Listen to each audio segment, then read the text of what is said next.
বেহাল দশা রাজশাহী বিভাগের বেশিরভাগ গ্রামীণ সড়কের।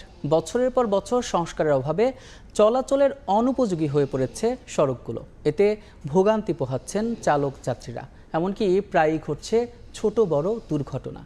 সংশ্লিষ্ট বিভাগগুলো বলছে, কয়েকটি রাস্তার সংস্কার কাজ শুরু হওয়ার কথা থাকলেও বরাদ্দের অভাবে দেরি হচ্ছে। সাইফুর রহমান রকির রিপোর্ট।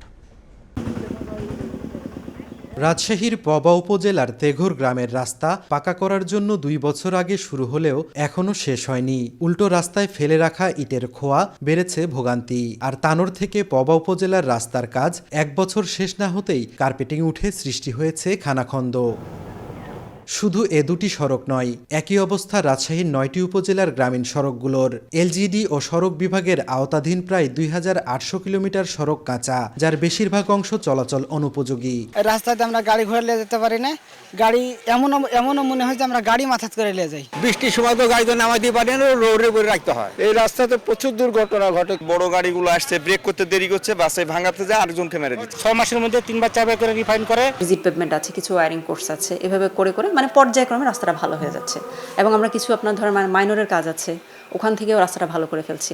নওগাঁ 99টি ইউনিয়নে প্রায় 450 কিলোমিটার অনুন্নত গ্রামীণ সড়ক রয়েছে। প্রায় 10 বছর ধরে এসব সড়কে কোনো সংস্কার কাজ হয়নি। তবে সড়কগুলো সংস্কারের জন্য 1100 কোটি টাকার প্রকল্পের কাজ চলতি বছর থেকে শুরু করার আশ্বাস এলজিইডির। আর নাটোরে এমন সড়ক রয়েছে 450 কিলোমিটার। খানাখন্দের পাশাপাশি শুষ্ক মৌসুমে ধুলা ও বর্ষা মৌসুমে কাদায় ভোগান্তি আরও বাড়ে। তবে শীঘ্রই 200 কিলোমিটার সংস্কার করতে চায় এলজিইডি।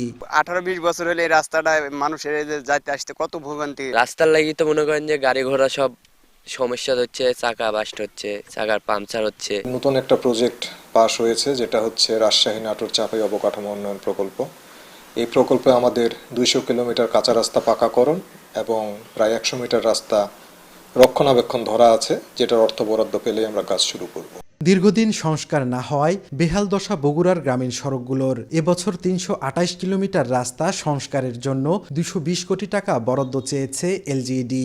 একই অবস্থা সিরাজগঞ্জ ও পাবনার গ্রামীণ সড়কগুলোর। এসব সড়কে প্রায় ঘটছে ছোট বড় দুর্ঘটনা। প্রায় 20 বছর হলে কাজ কাম হয় না। তারপরে 4-5 কিলো রাস্তা যাওয়া আসি খুব সমস্যা আমাদের। এই রাস্তার জন্য আমাদের গ্রামের একদম অবনতি। অধিক জনগুরুত্বপূর্ণ সড়কগুলো আমরা সংস্কারের কার্যক্রম হাতে নিয়েছি। বরাদ্দপ্রাপ্তি সাপেক্ষে অন্য রাস্তাগুলো আমরা সংস্কারের কার্যক্রম হাতে নেব। এলজিডি ও সড়ক ও জনপথ বিভাগের তথ্য মতে রাজশাহী বিভাগে নতুন সড়ক নির্মাণে প্রায় 4500 কোটি টাকার প্রস্তাবনা মন্ত্রণালয়ে পাঠানো হয়েছে। সাইফুর রহমান রকি, সময় সংবাদ, রাজশাহী।